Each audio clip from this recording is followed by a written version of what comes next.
everyone. Hello. Welcome back to another episode of Two Peas Potting, our bookish podcast with a little splishy splash of judgment.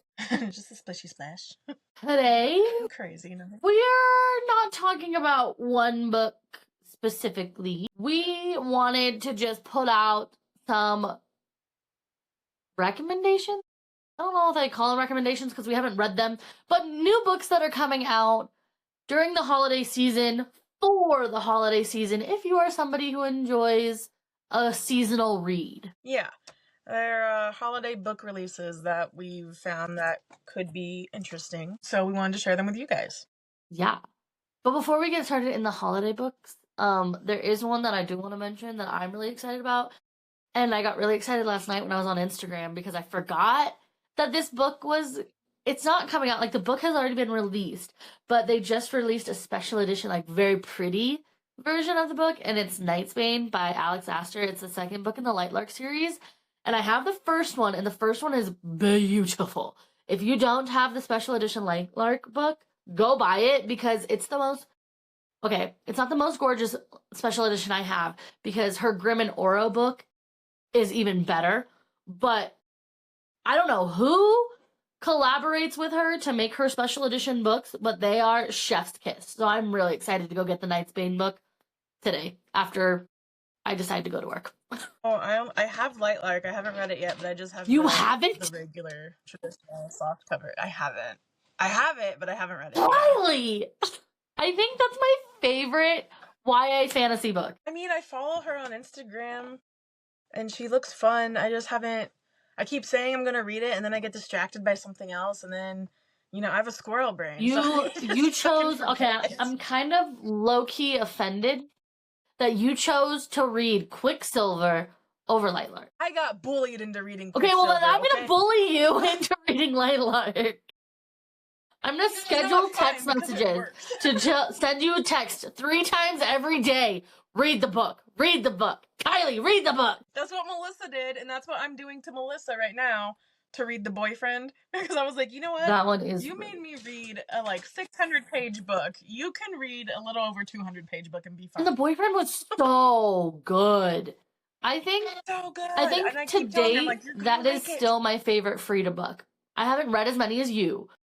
But out of the handful I read... No, that's my favorite Frida book, to be honest. That one's my favorite. It's so good. But then I feel like you also kind of set me up for failure by having that be my first Frida book that I read, because then I went back and read her other stuff. I'm like, no, but this one's better. Well, I didn't know that at the time, because that was also my first Frida book, so...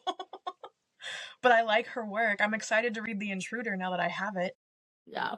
Oh, also, you need to go to TJ Maxx, dude. I know. I didn't know they sold books now. I kind of did, but I just haven't been. I've seen stuff on TikTok. I had no idea. I hadn't seen anything on TikTok, and I walked down, and I was like, oh, well, let's down this aisle, because TJ Maxx, you go through every aisle. You got it. And I was like, is that a book? I saw the spine of the Tenet, and I was like, what the fuck? And then I kept looking, and I found Fourth Wing and Onyx Storm and the second ACOTAR book and a ton. And they were so cheap. It kind of made me mad because Onyx Storm was only $20. Dude, speaking of Onyx Storm, they are now all on Kindle Unlimited. That's okay. That kind of makes me mad, but it kind of doesn't, because I got the special edition one. Yeah, I mean, I'm a little booty tickled by it only because I'm like, wow, I wish this was I still would have bought it, but I wish I could have read it this way first. Yeah. But it's fine. And Harry Potter is now Kindle Unlimited. Dang! Did I tell you? Did I tell you? I finally got the last one to finish my old spine collection. It was in one of the little free libraries in town, and I was like, oh, mine. Hell yeah, dude. I found, so the bookstore that I went to the other day, they have all of the hardcover Harry Potters that I'm looking for. I didn't buy any just because I was on a mission, but they had the 7th one, pristine, in the box still and wrapped in plastic. Yeah. Dang. For $30. And I'm like, that's really not that bad. It's really not that bad for a sealed book. I really still want to find, because you know Yeah. I have my really shitty copy of the Deathly Hollows hardcover. That's like, have I shown you that? Hmm. Where it's like literally falling apart. Yeah, where it's like falling apart. I really want to get it in paperback because my Yeah. whole series is in paperback except for that one. But I've never found it with the old spines. Yeah, that's the thing is I'm looking for like the original covers too because And it's I want the so hardcover ones hard to find just because them. they are. Well, But the place that I went to, my bookstore, they sell the old ones, and I'm like, yes. well, if you ever are desperate and want the old cover with the pages falling out after I find the paperback, it's so sad. So sad. Oh, that is so sad. Okay, but the reason it's It so should be like beat just up, put it in like a shadow box. yeah, the reason it's so beat up is because it used to be a library book. So, Oh, yeah, that'll do it. but it's fine. The dust jacket's still in pretty good shape. At least something's going good for it, you know? Okay. Well, Man. we went on our little tangent. So now I guess we should talk about these holiday book releases. Yeah, these holiday book releases. So, the first one that I found, and I'll insert a little picture to show you. My iPad's dead right now, so I can't just pull it up.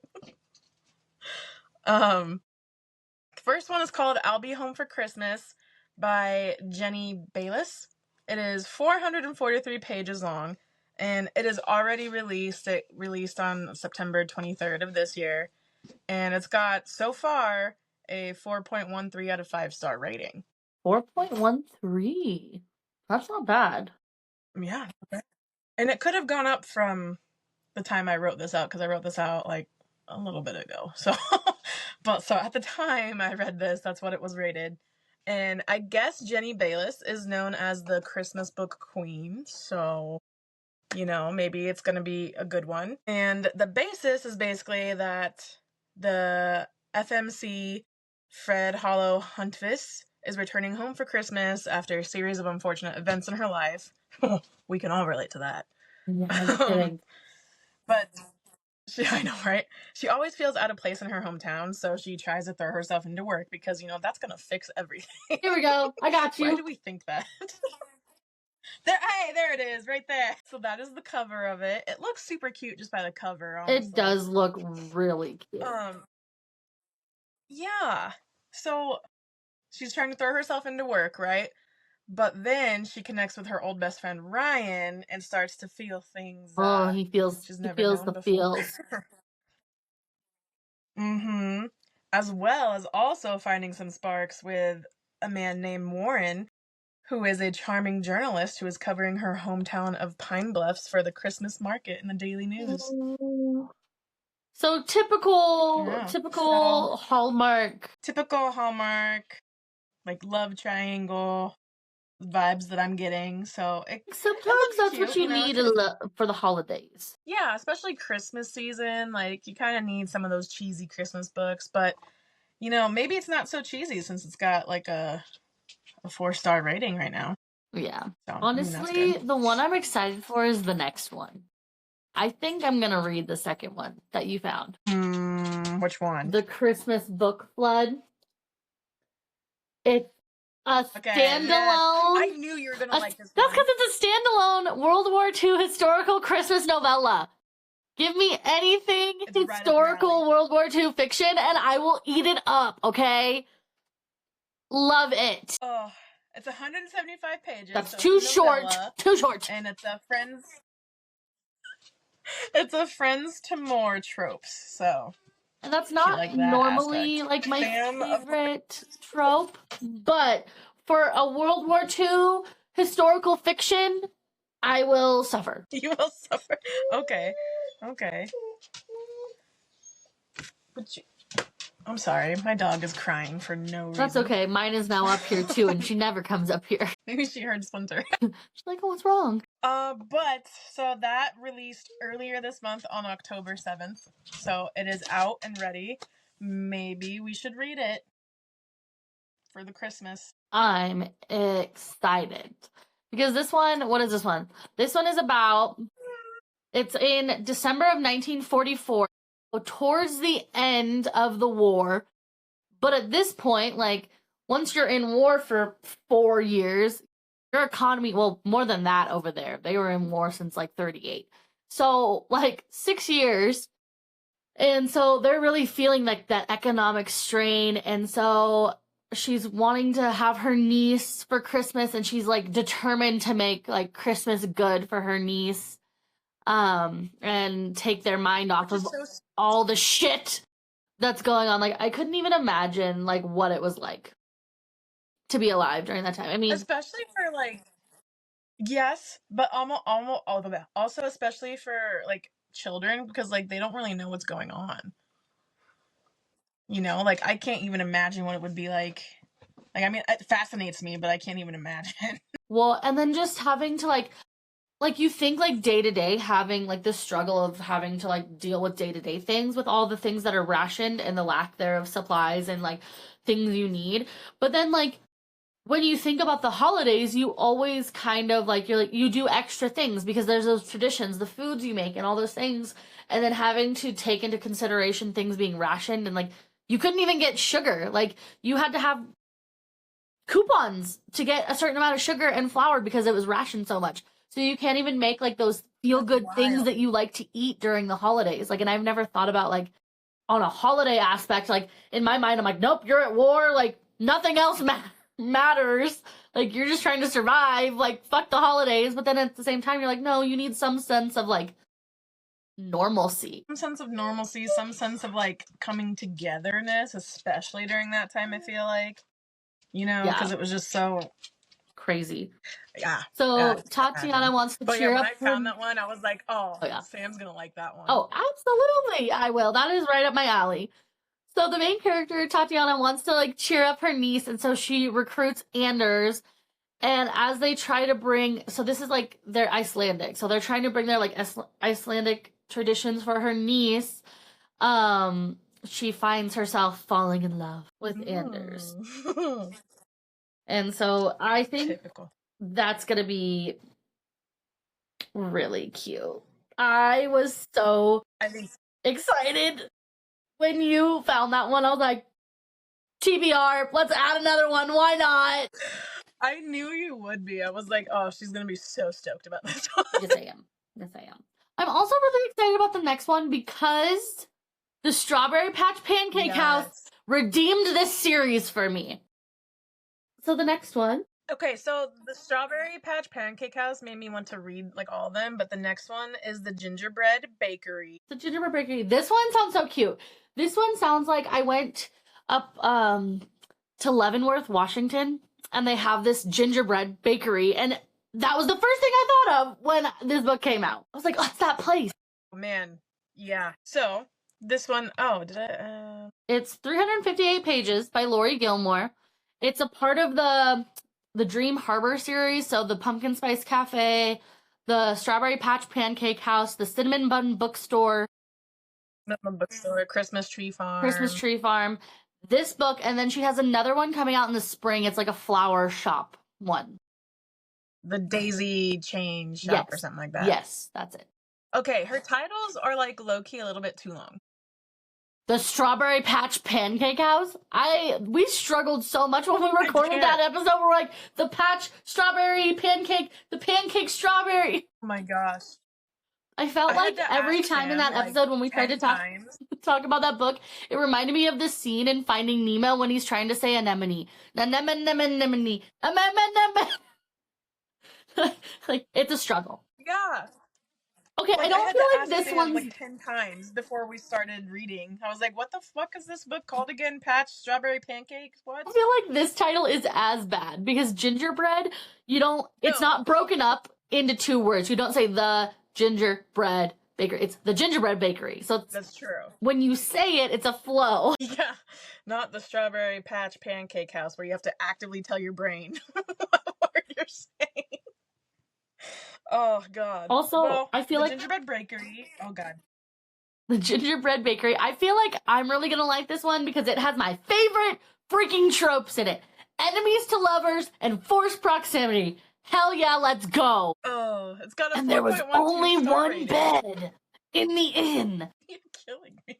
Oh my god, she got all hyphy. Yes, enemies to lovers, forced proximities. All of Sam's favorites in the book. But it sounds like it's gonna be super cute, and like I think it's on our list, isn't it? Yeah, I think we were gonna read this one after because we like the Strawberry Patch one so much. Yeah. Yeah, so we're gonna do this one. And then the Christmas Tree Farm too. I think Oh, that's also yeah, on our Christmas list. Tree and Gingerbread Christmas. I also want to read the Cinnamon Bun Bookshop one, but that I feel I like know, I these might as well just read the full series. I feel like these two are more of a priority for me at this point. I don't know. Maybe in November will the Cinnamon Bun Bookstore will be more of a priority, but we'll see. They're tongue twisters, these titles, I swear. Yeah, they are. Like, let me just trip you up. So this store, or the God, I read store. This book is basically about a wedding that's going on. Everybody wants to get invited because, small town problems. Yup. And, with, what is it, Jeannie and Logan set to tie the knot, and Kira desperate to hire out her newly renovated barn at the Christmas tree farm. Everything seems to be going well. I like how these all kind of like Tie in together. I definitely feel we need to read the Christmas Tree Farm though before we read this one. Is that how it goes? Is that technically the order? Yeah, because the Christmas Tree Farm came out last year. Like an order. Did it? Mm-hmm. Damn. Okay. Because the pumpkin spice one came out. Makes sense. This is coming out. Yeah. Okay. Yeah. So, Dream Harbor comes together to celebrate their wedding of the year with snow falling around them. Just like how Hallmark is that? So Hallmark. Oh man. And so yeah, enemies to lovers, Annie and Mac have to put aside their differences and hatred for each other to come together for this wedding, but will they come together? Bum bum bum. And so this next one is an LGBTQ plus book, and it's called Make You Mine This Christmas by Rachel Holm. And the cover just looks adorable. It does. And that's why I was drawn to it. Yeah.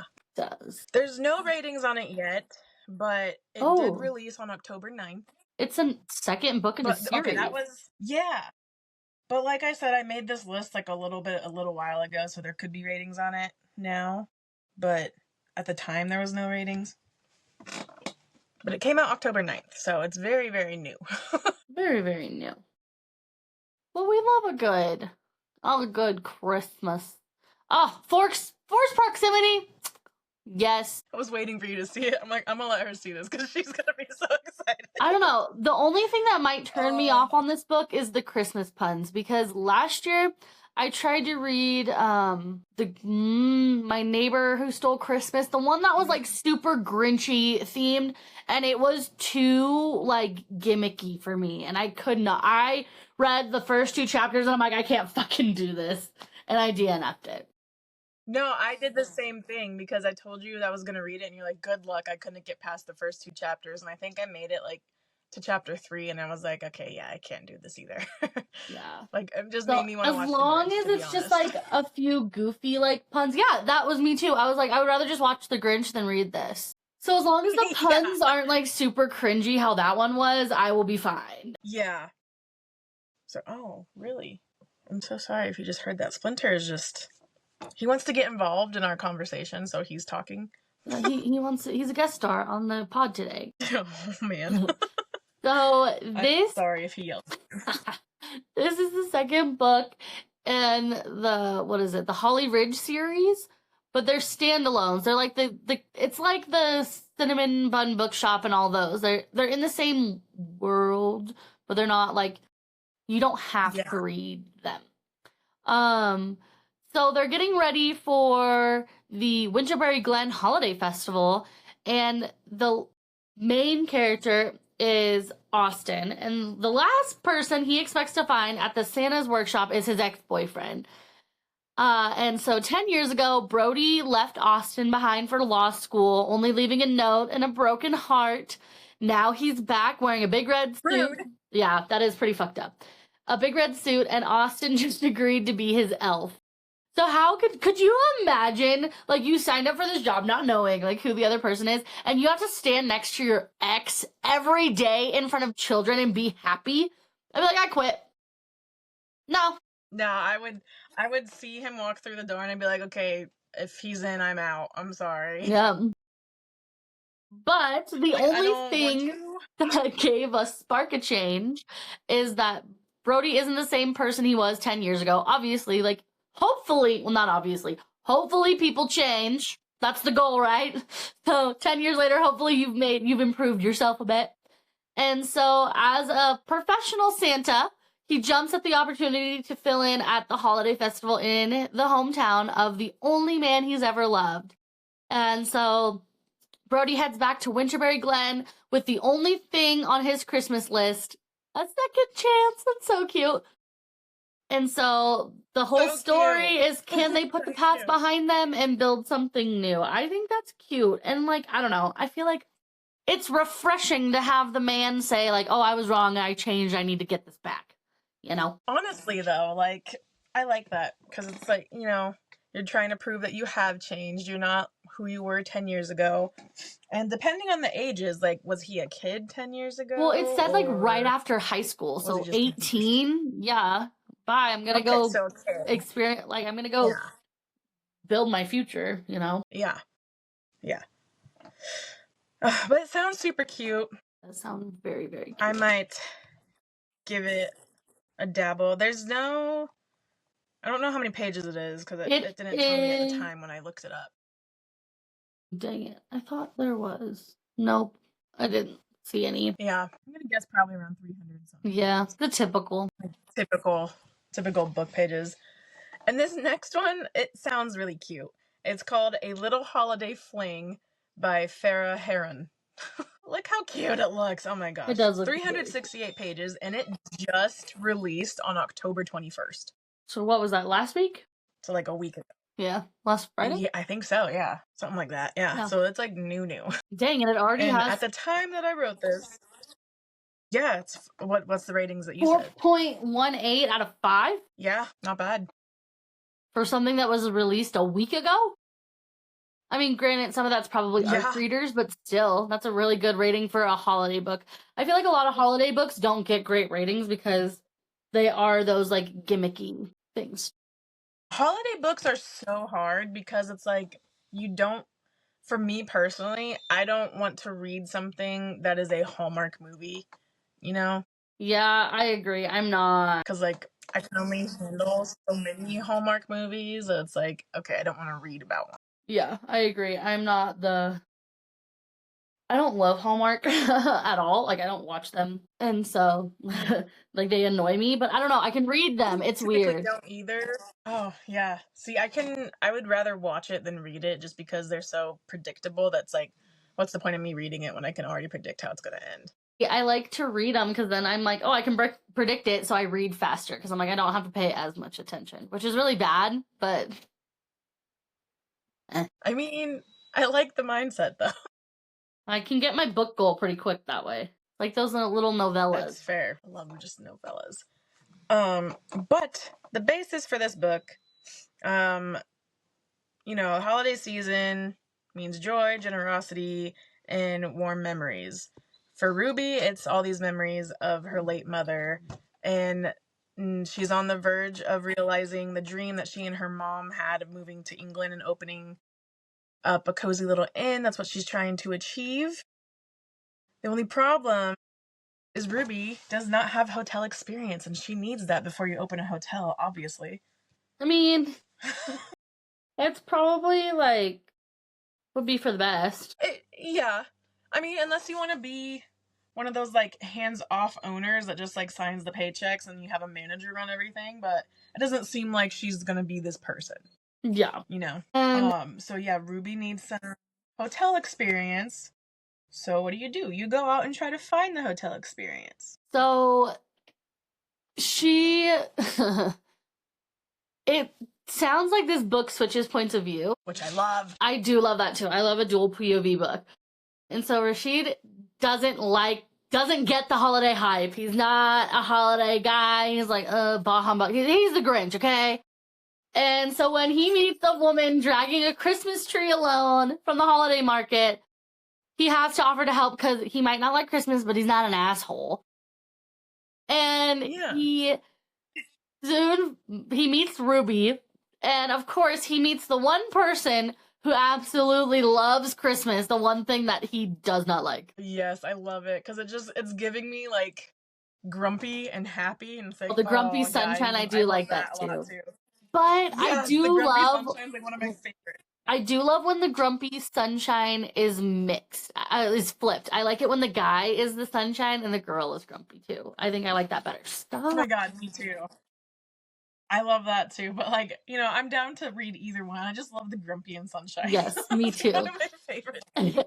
And from them meeting, they get to talking, and Ruby finds out that Rashid's family owns a luxury like hotel chain in Britain. So she's like, oh, "It's my dream." And She's like, oh so my god.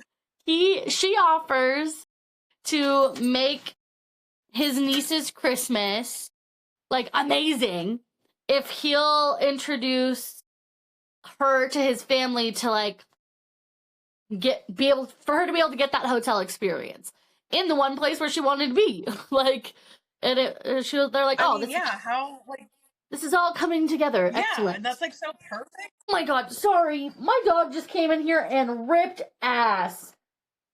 Bailey. You're so rude, dude. Okay, so oh my god.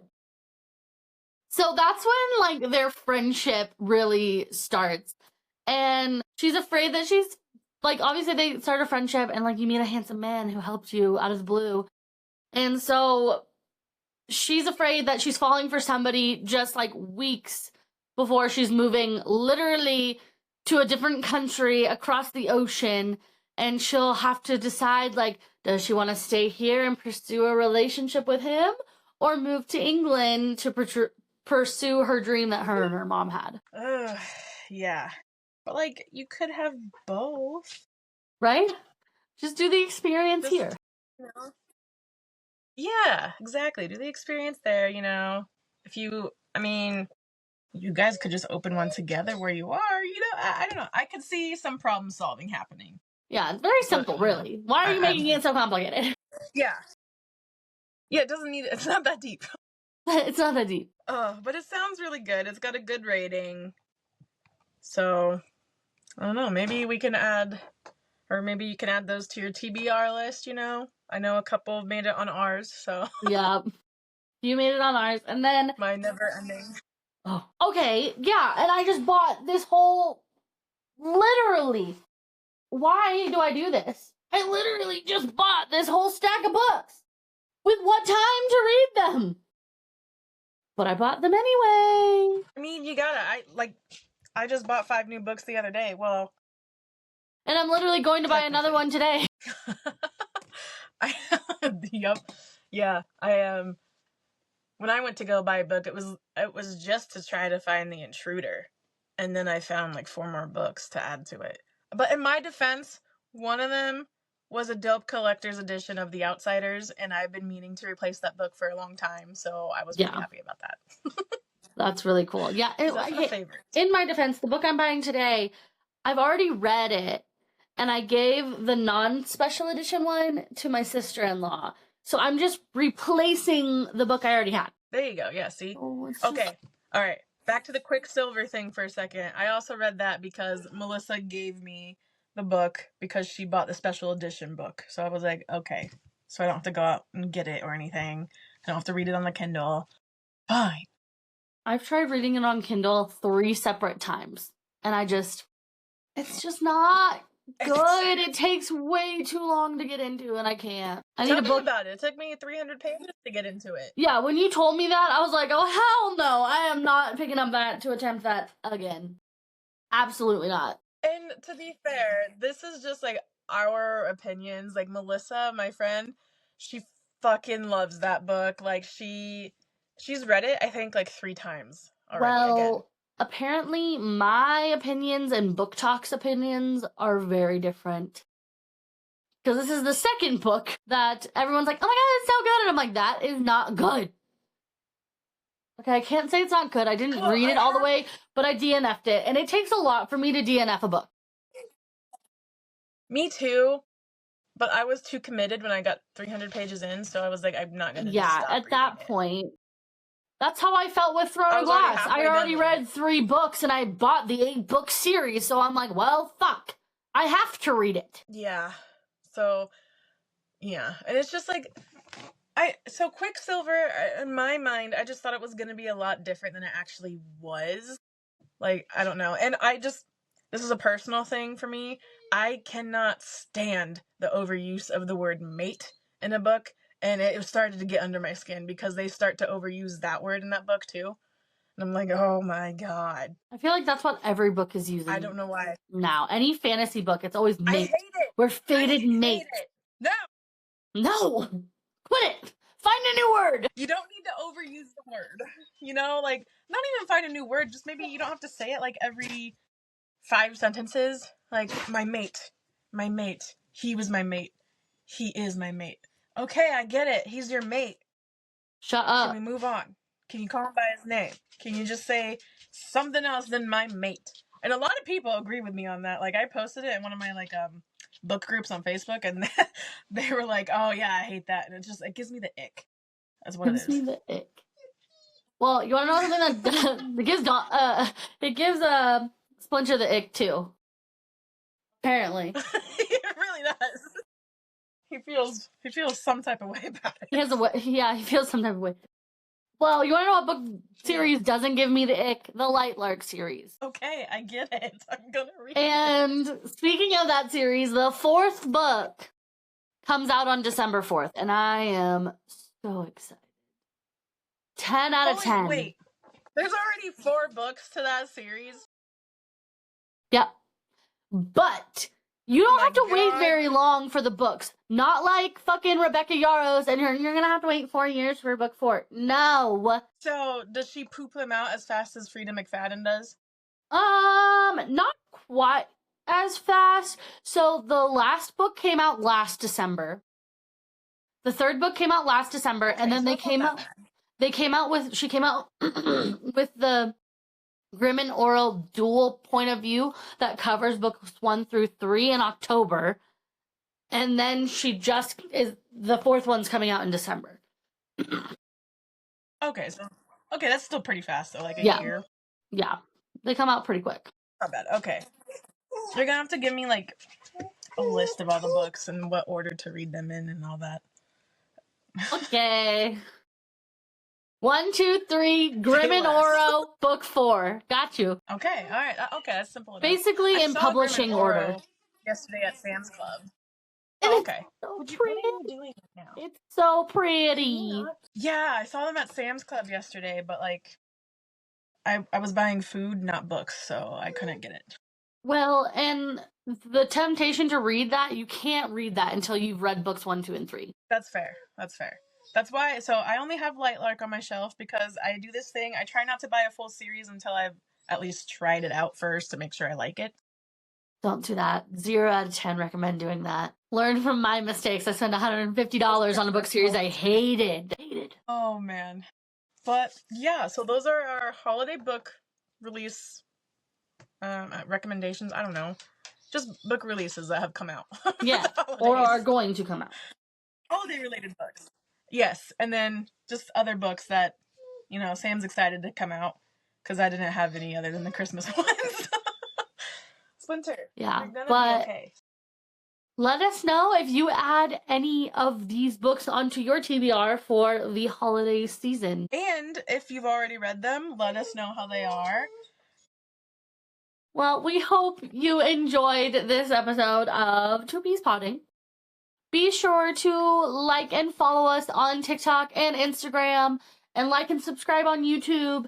And you can listen to our podcast basically anywhere where podcasts are available. Spotify, Amazon Music, iHeartRadio, Apple Podcasts, the whole... And Patreon. Kit and caboodle. Yeah, all of it. And if you guys would be so kind, if you can please leave us ratings and reviews, that means the world to us. And it helps us figure out what you guys like to hear. Yes. It helps immensely. Oh, yes. And, oh my gosh, also, really exciting news. We are doing a collaboration with another podcast. Well, yes. By this point, will the episode be out? by the time we post this? Probably. But yeah, so we'll be on an episode of the Shaded Reality Pod. They're great. We're going to be covering the Secret Lives of Mormon Wives reunion special. So if you want to tune in, check it out. You know, it'll be fun. It's our first collaboration, so we're excited. We're super excited. And we'll make sure, follow us on Instagram. That's where you're going to get the most up-to-date current news. And we will definitely be posting on our Instagram when that episode comes out, because we're super excited. So excited. But yeah, that's it from us today. Yeah, hope you have a great rest of your day and the weather is treating you nicely. And until next time. Bye, guys. Bye. Bye.